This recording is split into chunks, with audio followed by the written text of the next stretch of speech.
Hello students, आज की dictation है 63 उच्च गति लेखन की 80 वर्ड पर मिनट की स्पीड से। डिक्टेशन स्टार्ट होगी 3 सेकंड में। लिखने के लिए तैयार।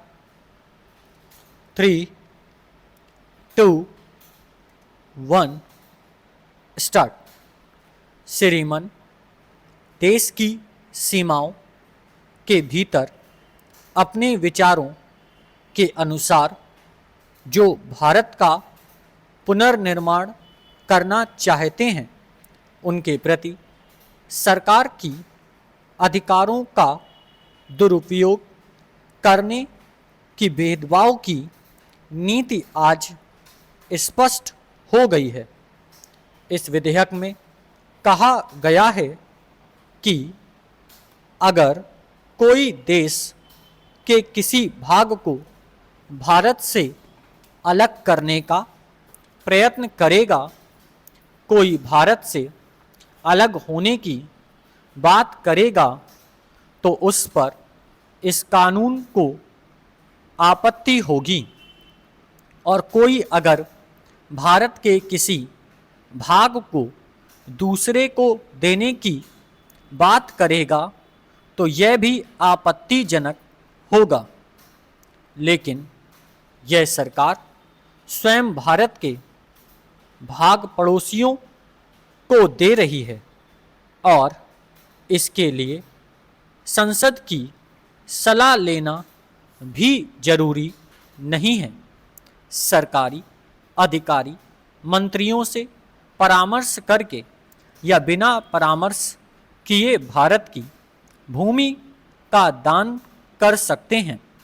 वह इस कानून के अंतर्गत अवैध नहीं होगा।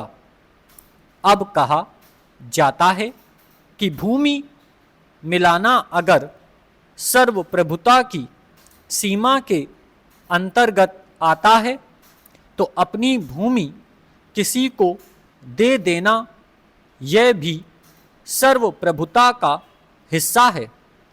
क्या सरकार इसके लिए यह व्यवस्था मानने के लिए भी तैयार नहीं है कि ऐसे समझौते, ऐसे अंतर्राष्ट्रीय समझौते जिनमें भूमि देनी पड़ती है, वह संसद की सहमति के बिना कार्यान्वित नहीं होंगे। लेकिन यह हमारे अधिकारियों और मंत्रियों को छूट देता है देश की सर्वप्रभुता, अखंडता के खिलाफ काम करने के लिए। मगर यदि कोई दल ऐसा काम करेगा, तो उसे गैर कानूनी घोषित किया जा सकता है। हम यह नहीं चाहते कोई दल ऐसे काम करे, लेकिन अगर सत्तारूढ़ दल का कोई व्यक्ति खड़े होकर यह कहे कि जो 1/3 भाग हमारे कश्मीर का पाकिस्तान के पास है, वह पाकिस्तान को देकर हमें समझौता कर लेना चाहिए, तो क्या वह इस विधेयक के अंतर्गत दंड का भागी होगा? मैं चाहता हूं कि गृह मंत्री महोदय स्थिति स्पष्ट करें। मैं प्रधानमंत्री नेहरू की चर्चा नहीं करता।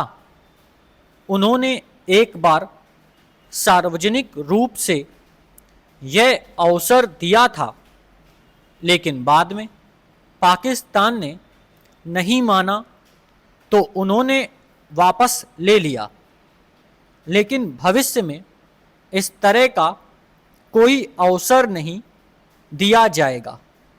हम 1/3 कश्मीर पाकिस्तान को देकर उस पर से अपना दावा छोड़कर समझौता करने के लिए आगे नहीं बढ़ेंगे। क्या यह विधेयक सरकार के हाथ बांधता है? Full stop.